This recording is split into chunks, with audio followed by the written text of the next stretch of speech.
Attila the Hun was dead, but his empire was not. In 455 AD, his successors launched a massive raid into the Eastern Roman Empire, striking deep into the Balkans. The Byzantines thought the Huns would crumble without Attila. They were wrong. At the Euxine River, the two sides clashed. The Huns had one last victory left in them, but was it enough? The year is 455 AD, Huns versus Byzantium.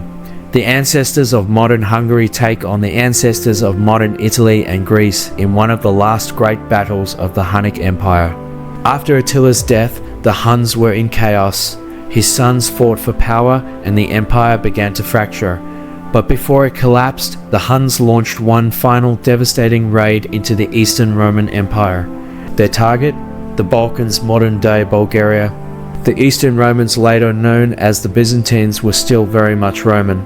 Their army, their laws, and their emperors followed Roman traditions, even though Greek influence was rising. They spoke Latin in government, Greek in daily life, and still saw themselves as the true Roman Empire. At the Euxine River, the Byzantine forces stood ready, but they faced a deadly problem: Hunnic speed. The Huns' cavalry struck first, using their famous hit-and-run tactics to weaken the Roman lines. Then, the full force of the Hunnic army crashed into the Byzantines, overwhelming them with sheer speed and power. By nightfall, the battlefield was littered with Roman dead. The Byzantines had been defeated.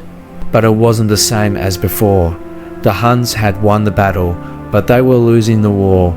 Their empire was falling apart. Within just a few years, the Huns would be gone, scattered by their former allies and enemies alike. But could the Byzantines have turned the tide? One possible strategy: a deep counterattack. If the Byzantines had lured the Huns further south, stretching their supply lines, could they have trapped them and wiped them out for good?